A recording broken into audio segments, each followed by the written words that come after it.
Hey everyone, welcome to the community call number 91. I'm Marc Duiker, one of the Dapr community managers. Quite a busy schedule. Let's quickly have a look at the agenda. We have Yaron Schneider talking about the Dapr release 112. We have Phillip Hoff talking about the Dapr and Visual Studio extension. Very curious about that. We have John Allwright giving us a preview of the state of Dapr, and I'll be doing a lot of community show and tell. And then, as usual, there's always some space to talk and discuss and ask us questions. All right, it's up to you, Yaron. All right, thank you. I'm going to share my screen and move on to my slides. Thank you for letting go of the share screen. And let me know when you can see it. Yes. You can see Dapr 112? Yep. All right, so today we're going to go over the release, and I'll cover some of the features, some things we left out, and move to the next release. And I'll try to cover both CLI, Dapr, and SDKs. Now, this is by all means not going to be a comprehensive list of the features. All of that is available publicly on GitHub, so you can go into the release endgame issue on Dapr and see everything there, but I'm going to cover pretty much the basics. So let's start with the release date. Currently, and this is not showing on GitHub at the moment, the release is scheduled for October 10th, so it's kind of a nice round number there, 10/10/23.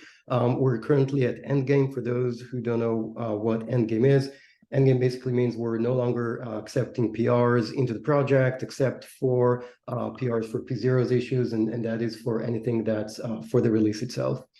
So PRs can still go into master, but we're basically done taking new features into the release. I see there's something on chat. Yeah, good question. All right, and feature highlights. So this is, like I mentioned before, not a complete list, but there's so many good things here in this Dapr release. So one of the major features for this release is the ability to now use HTTP endpoints with TLS authentication. HTTP endpoints were first introduced in Dapr 111 to allow Dapr applications to talk to non-Dapr applications. And now you can bring your own certificate. And this is important because the remote endpoint you're connecting to might have its own authentication mechanism and whatnot. So it's important to be able to do that. Just to provide more secure constructs to the authentication mechanism.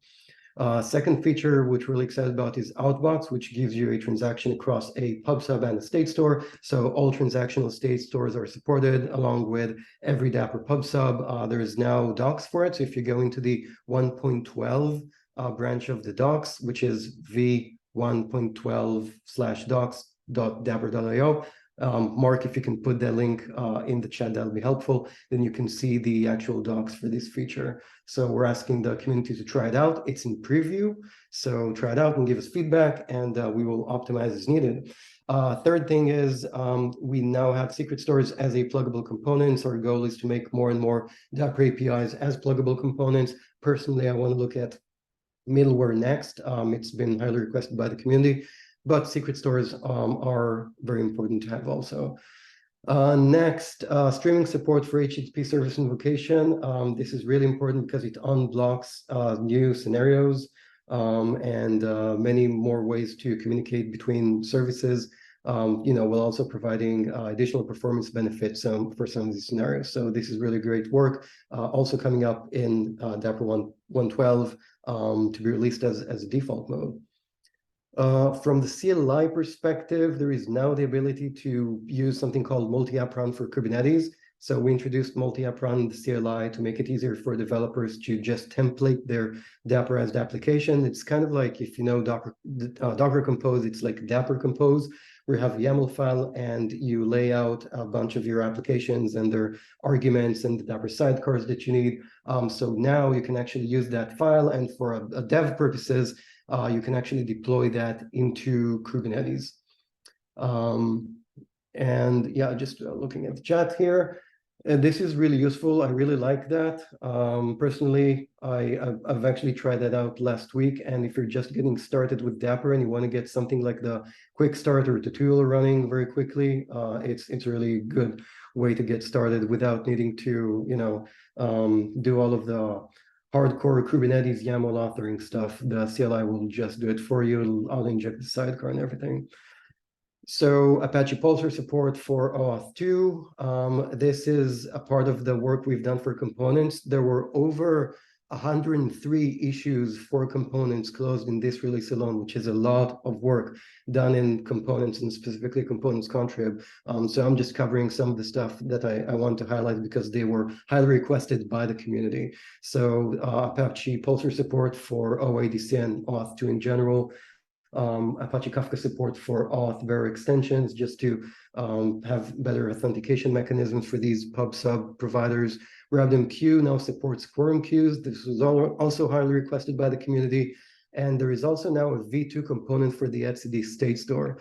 I think, I'm not sure if anyone can actually confirm, this is our first V2 component. Maybe we have another one for middleware. I'm not sure, but this is one of the very first few components that actually have a V2. For WASM, we have two notable improvements. There is strict sandbox mode that's been added as a configuration to Dapr, so you can enable or disable that. It's enabled by default. And then we've also added WASI HTTP support for the output binding, which means if you're using a Dapr output binding to invoke a WASI module, that WASI module can now use WASI HTTP to make HTTP connections into the Dapr sidecar. So it just increases the number of things that you can do from a WASM module, which is kind of limited. Okay, so some features that we moved to 113, dynamic component reload. We've talked about that. We've also demoed what it would look like, but we've chosen to put it into 113 because the stability of it just wasn't guaranteed to be something that we can actually vouch for the 112 release. So it's in 113, and we will see that coming up next. There, the second thing is component health checks, which is the ability for individual components to notify Dapr about their individual health status, and then that can be surfaced up to the metadata endpoint, which then applications or other actors inside of your system can then ping and check if any one component is healthy or not, and then make decisions based on that health check. So that has been moved to 113.2. And again, this is not the entire list of things that have been moved to 113. There's dozens more, but these are the main ones, the ones that we considered as a priority for 112. So if you're looking for those, look for 113. Other notable improvements, workflows have moved from alpha to beta, which is really important in solidifying the APIs and making sure that the APIs don't change, because there's a lot of work in the SDKs, the authoring SDKs themselves. So making sure that we get the APIs right is important for guaranteeing, the user experience, because this is very SDK heavy, like actors. Talking about actors, we have done a lot of actor performance improvements. I'm not going to go into everything, but you might want to take a look at 6592, this issue here in Dapr, which basically coalesces all of the individual improvements. And one of the major things that we've done is actually reduce memory usage for actors, and that was done as part of a workflows investigation that we did. Control plane data plane identity management, we've done a lot of work in moving towards more of a SPIFFE-based way to guarantee authentication between the Dapr control plane and the data plane. And this is really to guarantee things like the fact that the Dapr data plane does not allow for impersonations to happen where they can. So today, for example, there are a few cases where a very high privileged actor can impersonate the Dapr identity from the data plane to the control plane, and this whole identity management overhaul basically tries to just work around that by making sure that each individual Dapr client authenticates and identifies itself to the Dapr control plane using its own SPIFFE identity. And so the private key is no longer going to be shared between the control plane and the data plane. That is still happening in Dapr 112 to guarantee backwards compatibility. But moving on to Dapr 114, I think we're not going to see this material shared with the data plane anymore. So some changes that we did to SDKs, retries and timeouts. We have a proposal that basically set to standardize retries and timeouts across all SDKs. I think for the 112 release, we have that implemented in the Java SDK. And then we also have standard configuration proposal for how Dapr configures, how the SDK configures the Dapr endpoint. For example, if you're running in Docker Compose, You might need an endpoint for Dapr that is not localhost. If you're running with Dapr Ambient, the experimental sandbox project, and you have like a remote Dapr sidecar, then you want to set the endpoint to that. So this standard configuration across the SDKs basically guarantees it. Also for TLS, it's about deciding, how SDKs surface up TLS and authentication mechanisms between the application and the SDKs to the Dapr sidecar in a standardized way. I think I'm done here, so I'm going to stop sharing and look at chat if we have any questions. Yeah, thanks, Arthur, for confirming that the retries is for Java SDK for 112.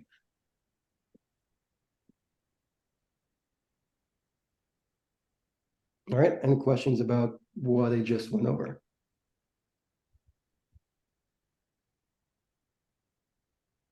Yeah, put some links in the chat so people can read on some of these issues a bit further. But indeed, if you have a question about the release, now's a good time.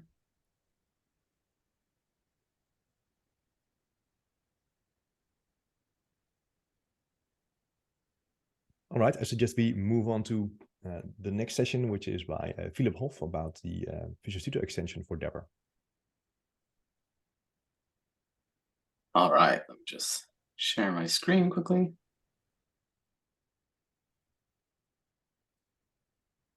Right. So, hi, my name is Phil Hoff. I'm a member of the Dapr product team at Microsoft, and today I want to spend just a little bit of time talking about the state of Dapr development on Windows, in particular, Dapr development with Visual Studio.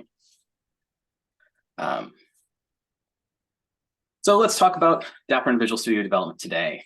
So there are lots of people that love Visual Studio. I've used it for almost 2 decades now. It's still one of my favorite tools. But as loved as that tool is, there are some complications, some challenges when doing Dapr development on Windows. Number one is typically you're working with a set of microservices that are typically part of the same Visual Studio solution, and getting all of them started at the same time in the way that you want to start them can be a little difficult. Visual Studio doesn't necessarily make it easy, even when you know where to look for some of the capabilities that Visual Studio has today and has for a long time for starting multiple projects in a solution. Then there's another challenge, and that's just debug time orchestration of all of that external stuff that your application needs. In particular, the Dapr sidecars. It's just hard. There's no great ways for automating that startup. Another issue is having to declare all of the ports that you need across all of the assets that you need in order for that orchestration to work.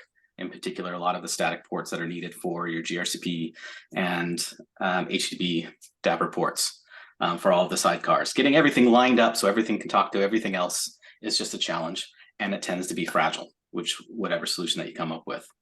The new Dapr run files, dapr.yaml capabilities as of Dapr 1.10 help, but at least until 1.12 comes out, they're not available on Windows today.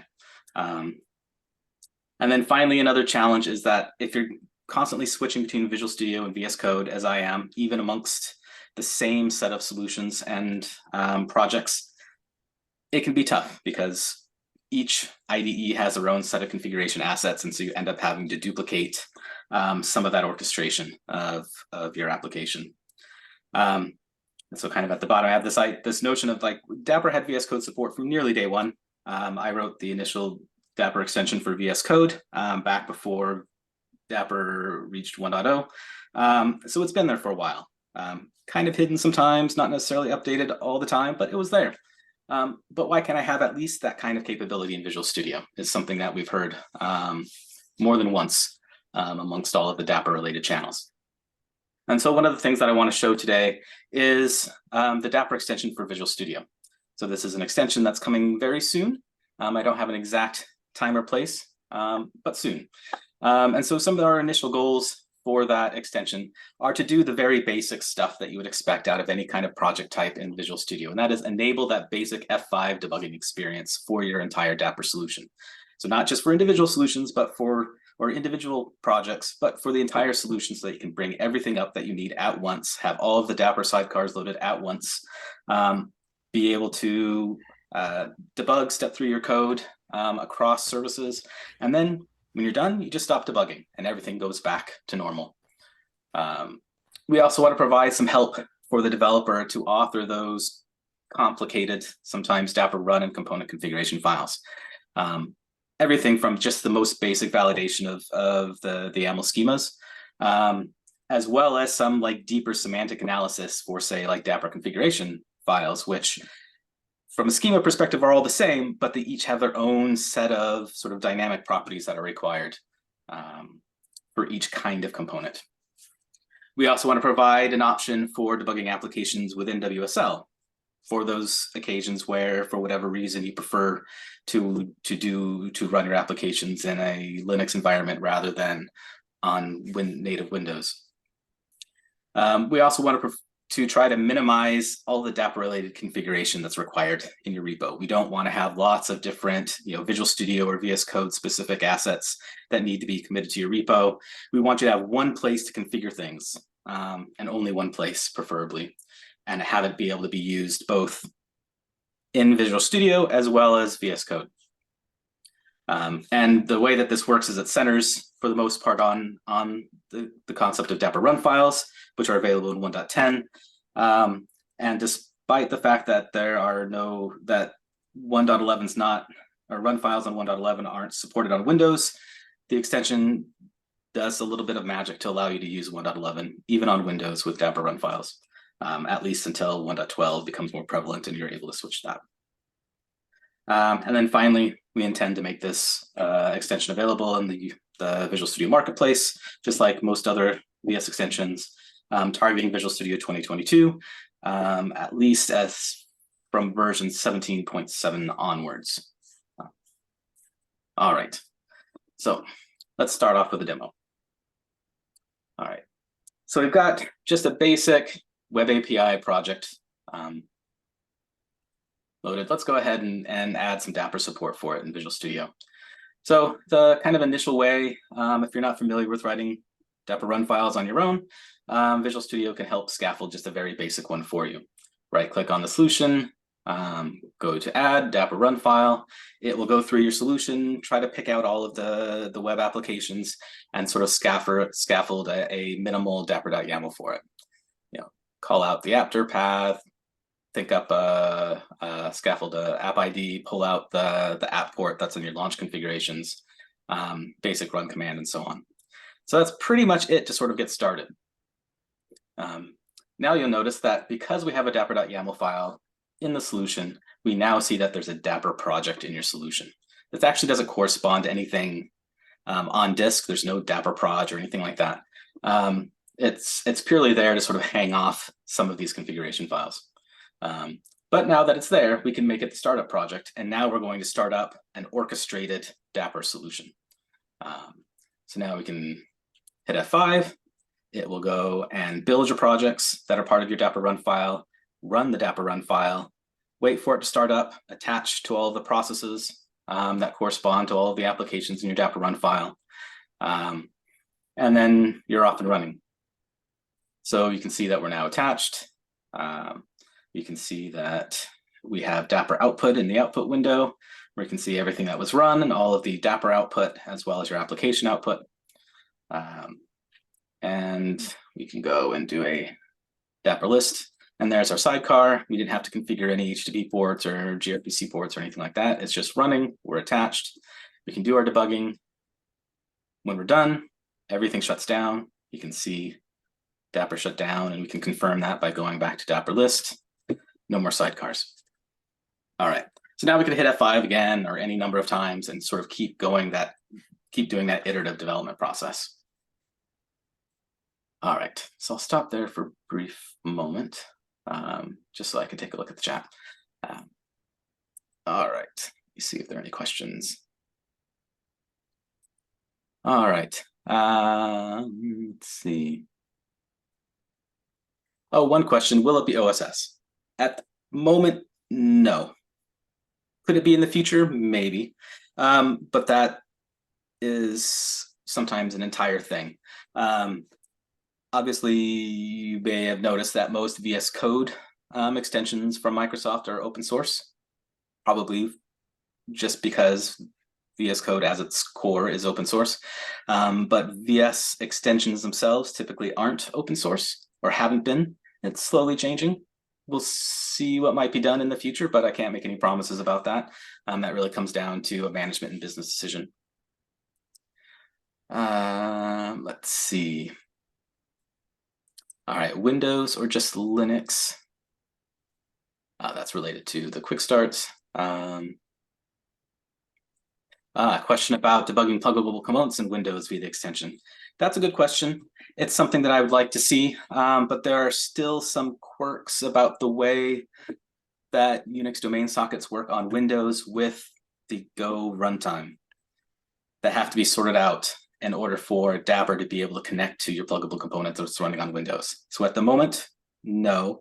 That said, with WSL debugging support, maybe that's a configuration that might work. I've not tried it yet, just haven't had the opportunity to, but it'd be interesting to go back and take a look and see if using WSL would solve that problem with Visual Studio. All right, let's see. Yes, the debugger is attached to your service projects. So you can do all of these, setting breakpoints and so on and everything that you'd expect. I think that's fine for now. Well, let's go back and this is a really simple solution. Let's go back and take a look at a more complex solution and we'll show it in action. So I've got a different solution loaded. It's got 3 service projects, a very trivial application where service A calls into service B using Dapr method invocation, which then in turn calls into service C also with Dapr service invocation in order to actually make the call and then have the chain return a result. So you can see we've got our Dapr solution already created. We can open the Dapr YAML and start doing some editing. We get some basic IntelliSense. If stuff's not there that's supposed to be there, you'll get your standard red squiggles, some basic descriptions. You can see that we've got some configuration files also in here. Same thing, basic IntelliSense around the properties that are required as part of that YAML schema. But we've also got a little bit further. It knows, for example, that this is a pub sub Redis component. And so it knows, for example, what the Redis host property actually means, right? It's the connection string or the host location of the Redis service. And for example, it knows that certain things are required for that kind of component. So if we forget it, we mistype it, now we get red squiggles that tell us, hey, the Redis component requires this specific property be set. And as we go on, we'd like to improve that further to have more data type validation, so on and so forth. Prompts for what properties to add as you're editing the YAML and so on and so forth. So some basic information about IntelliSense. Another thing that we can do is we can have multiple launch profiles, just like you can with web apps. So for example, you can see that for our Dapr project, we have a debug all, just debug and attach to everything, and also a run everything, but only attached to one service. So this is a feature that was in the VS Code Dapr extension. We've brought it over to VS. And in fact, if we go and edit the launch profiles, you'll see that it's actually editing the VS Code launch.json, right? So we're sharing that asset between both IDEs so that you only have to write your launch profiles once and have them be able to be used in both places. So let's go ahead and just debug all. Now you can see it's starting up everything, waiting for everything to start. We'll attach to everything. Another option is that we can have it launch the browser to say whichever front end we have. And even though we don't necessarily know what port it might be on, maybe it's dynamic, you can see from our launch.json, we can use some special variable substitution to be able to tell it, I want you to go to this service's app port without necessarily having to hard code that in. So let's go ahead and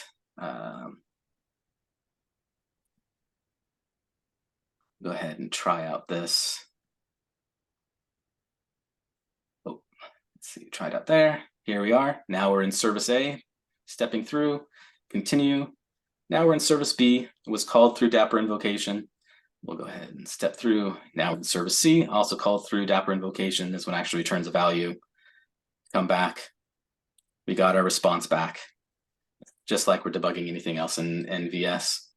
We can go and do our Dapr list and see, got 3 services, we got 3 sidecars, all with dynamic HTTP and gRCP ports. We didn't have to worry about that as far as configuration goes. We can then say we're all done, and everything shuts down. You can go back, say, yep, everything's gone. We're back to normal. We can start again the next time we want to debug. So that's kind of a quick sneak peek at the VS extension for Visual Studio. Go back to the slides and we'll talk about, as I mentioned, this initial release that we have planned is really focused on that F5 experience. Going forward on the horizon, the next step is to bring in much of that UX that VS Code has, to allow you to do things like visualization, interaction with running Dapr applications, look at their configuration, their metadata, components that are loaded, their configuration, get at logs more easily. Be able to do things like quickly attach to a running Dapr application, whether you started it in VS or on the command line or something like that. And then maybe even further out, maybe even way further out, we'll see. There's questions about like, what does deployment mean from the perspective of Visual Studio and Dapr? Obviously, there's a broad spectrum between doing sort of toy and test style deployments using Visual Studio, or trying to go all the way with sort of production quality CI/CD ready deployments that you can then cut and paste into your DevOps processes.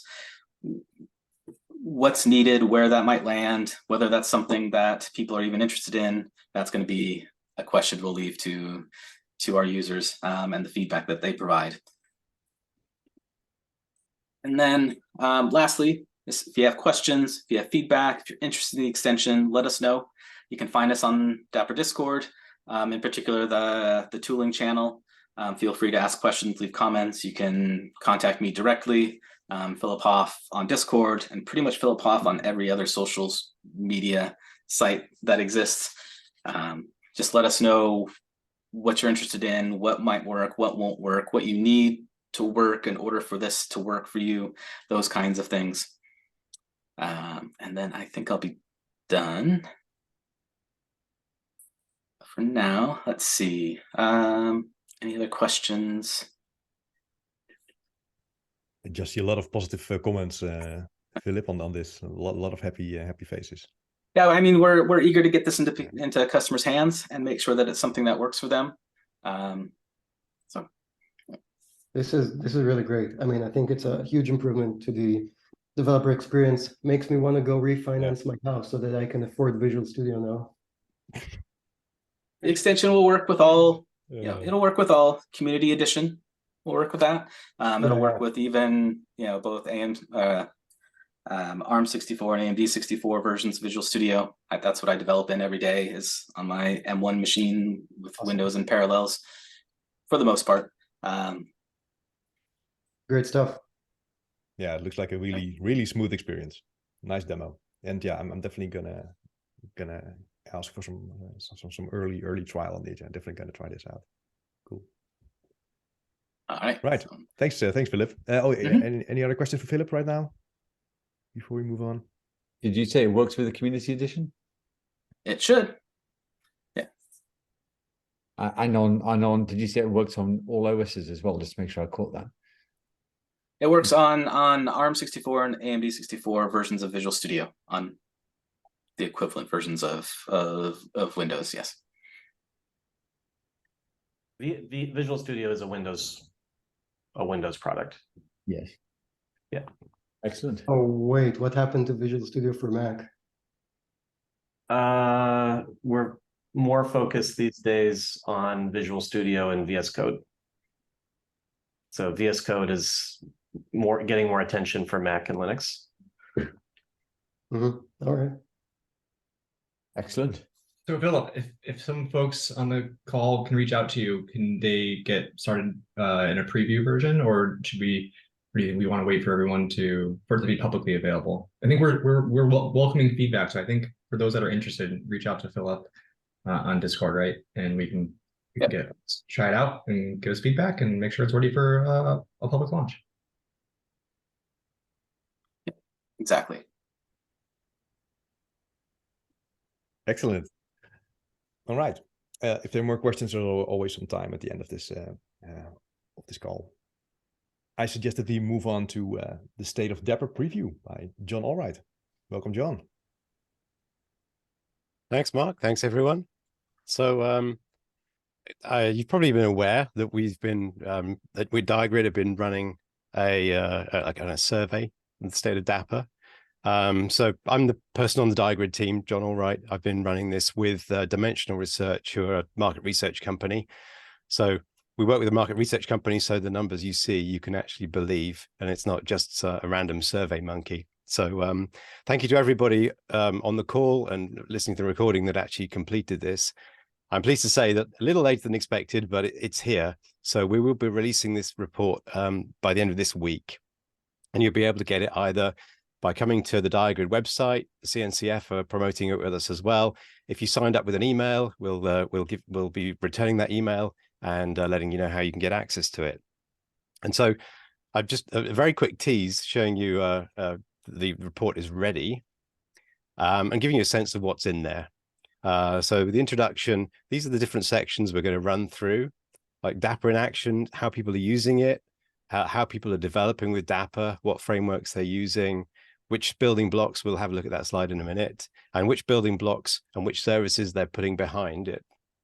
And then really interesting is return on investment. So we've got some great numbers showing the amount of time people think they're saving by using Dapr. Then more feedback about what people like, areas for improvement, a nod to the community and the influences that people look to for Dapr and other things, and then kind of looking towards the future, like what kind of enhancements folks would like to see, new building blocks, new features. So the survey, we had about 151 completions, which is quite a long survey, so that's actually a pretty good number. And let me jump to one of the slides. So it's interesting to have like the popularity chart for building blocks. I don't know if there's surprises here, but pub sub, service invocation, nearly everybody's using that. And then as you kind of go down the chart here, I think some of this depends on when the building blocks were introduced. I see workflow down there with 23% using it. But actually, when you look at the slide later on that talks about which is the building block that people are most excited about and actually want to adopt, workflow is way up there. So it's kind of interesting to reflect on that. As well as the quantitative survey, we also interviewed 10 Dapr users, Dapr developers. We spent about an hour with each of them. So they're kind of peppered through here are some of the quotes from them as well, which helps to kind of bring some of it to life. Sometimes the numbers themselves can be quite hard. So it's great to see what people actually said. Yeah, and so available by the end of the week, you can either come to diagrid.io to find that, or if you have the CNCF feeds, there'll be a blog promoted there as well. And again, thank you to everybody that completed this. We're kind of excited to share back to the community all the really, really positive stuff that's going on, and also some of the areas where we could look to go in the future. And I take questions, but if there are questions about what's in there, I'd ask you to hold off while we finalize the data of just one or two areas, and then we'll be releasing it later this week. Thank you, John. Thanks. Yeah, I'm definitely indeed very curious about the rest. And yeah, probably some of you here has participated in this survey. So thanks again for doing this. Okay, so it's time to move on to the community show and tell. So now it's my turn to share my screen again. All right, here we go. And there was a lot of content created all around. So we have like a huge list of blog posts. Let me just highlight a couple of them. So these implement event-driven architecture using Laravel and Dapr by Aniket Patwardhan on Medium. Just a nice, really concrete, hands-on blog post how to get started with Laravel and Dapr.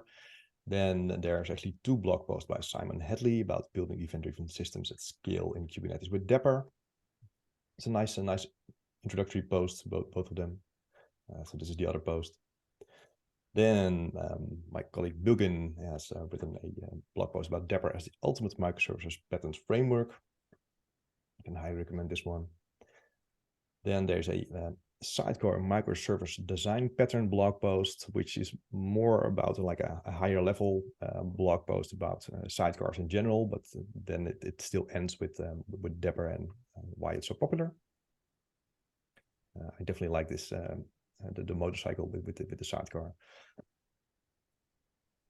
And then finally, we have a whole series of blog posts by Tong Chung about how to run WebAssembly application with Dapr on Kubernetes. So this is a really nice hands-on series. So if you want to get started with WebAssembly and Dapr, yeah, then you should definitely read through this entire series. Right, so those are the blog posts, and then there's also a lot of things going on social, on Twitter or X. So again, people referring to that whole series of articles by Tang Chung. And I gave a presentation at a Dutch meetup last week about Dapr workflow. It was very nice. And our other colleague, Stella Boy, was at KubeCon Shanghai, and there was a lot of noise about Dapr as well. So there's actually like several posts with screenshots of people speaking about Dapr and pictures of him, and even more mentions about Dapr. So that's really cool to see. This was a conference or meetup in Turkey where it was also about .NET and Dapr. Then Dapr was also mentioned during a Azure DevOps podcast. This was really focused about network programming, but like somewhere halfway, Dapr got like a very good mention or review about being a very useful tool in our developers toolbelt. Definitely then a big shout out to Samantha Coyle and actually several colleagues of both Digrid and Microsoft because they were involved in the Open Source Day event for the Grace Hopper celebration. So they mentored a lot of people new to development, and yeah, they got a lot of work done on various Dapr repos. And the people who contributed to these repos got an award like you see here on the right. So we're actually experimenting now with some digital badges from Holopin. And this was the first trial. I wrote a blog post on the Microsoft Learn platform about multi-app run, which I actually now have to update since for version 1.12, since now also supports Windows. So I'll do that soon. Jort is speaking at HeapCon. That's in a couple of weeks, I think, also about Dapr, then specifically on the Java platform. And well, you probably have noticed this, but there's a Dapr graduation proposal now. So if you haven't give that an upvote yet, please do that as soon as possible. Then some videos. I think I found like 3 videos on YouTube which are new. One by one of the Dapr maintainers, Bernd, which shows how to use gRPC using Postman or gRP curl. And I think he'll be also participating in one of the future community calls showing this. There's this an Italian video about how to create web apps or services with Dapr and Azure Container Apps. And finally, we have Yaron, because he's always talking about WASM. All right, so that was the community show and tell. And if you have more information, more stuff to share, please join the Dapr Discord and please share it in the show and tell channel there, because it makes my life a bit easier every week. But all of the links that I've shown here, I've already posted them in the show and tell channel over there. So if you want to get some more information about the tweets or about the videos, you can see them there. All right, is there anything else that people would like to discuss or ask one of the presenters?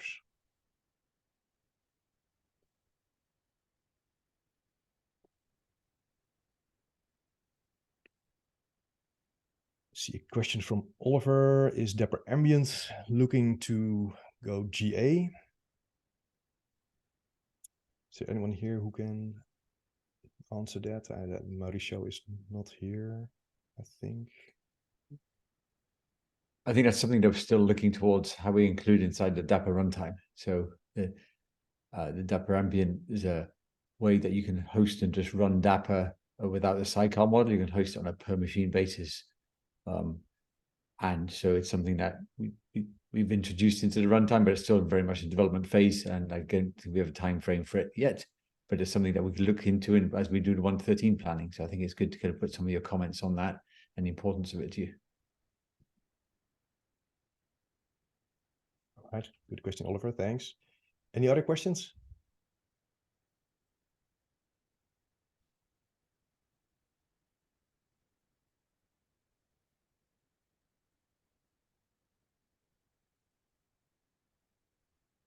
No, if not, then I wish you all a very nice day. If you have more questions, you can find us on Discord, and I'd like to see you again in 2 weeks for the next community call. Bye, everyone. Yes, thanks. Bye. Thanks.